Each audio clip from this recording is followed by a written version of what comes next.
Կառավարությունն առաջարկում է էլեկտրական շարժիչով ավտոբուսների, մարդատար մեքենաների, մոտոցիկլետների, մոպեդների ներմուծման համար ավելացված արժեքի հարկից ազատման արտոնությունը երկարաձգել ևս 1 տարով։ Գործող կարգավորմամբ 2019 թվականից գործող արտոնության ժամկետն ավարտվում է հունվարի 1-ին։ Ներկայում էլեկտրական տրանսպորտային միջոցների 3-րդ երկրներից ներմուծման համար գործում է նաև մաքսատուրքից ազատման արտոնություն։ Հայաստանը 2022-ին ունեցել է 7000, հաջորդ տարիներին 8000-ական ավտոմեքենաների սակագնային քվոտա, որոնց ներմուծման դեպքում մաքսատուրք չի գանձվում։ Իսկ ընդհանուր առմամբ երկու արտոնությունների արդյունքում 23 թվականին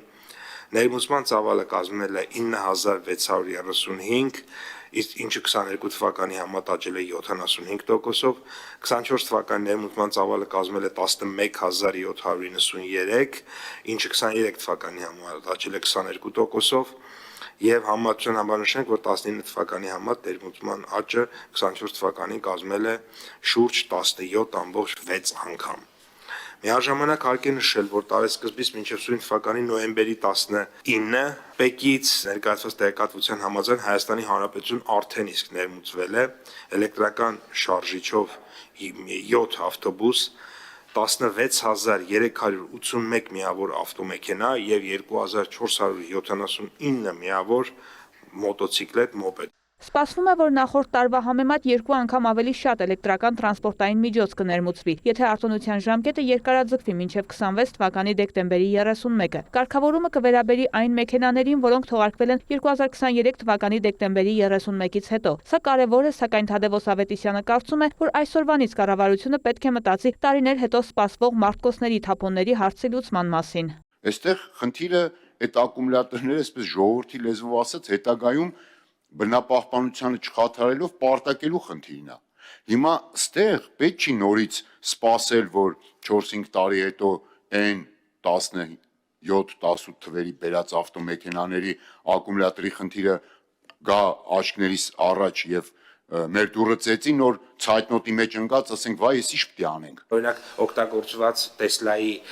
ակումուլյատորը ինքը կարա դառնա ստորիջ, որ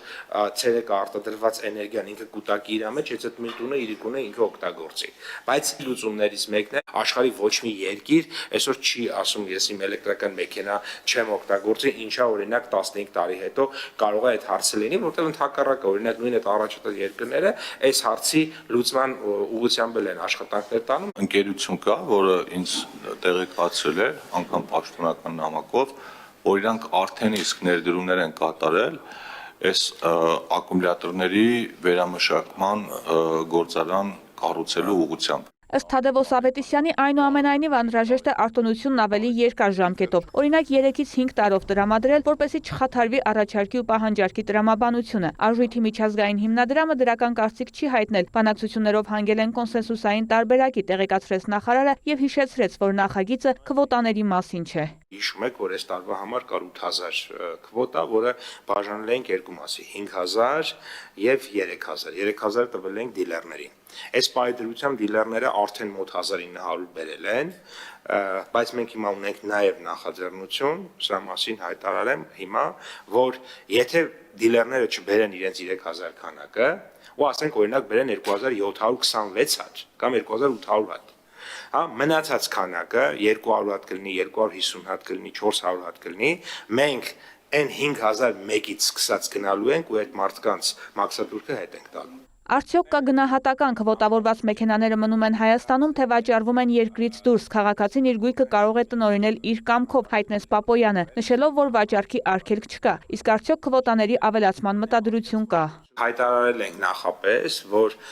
պայմանավորվածությունը եղել է, որ 25-ը ըստ էության այդ առումով քվոտայի առումով վերջին տարին է եղել, բայց քանի որ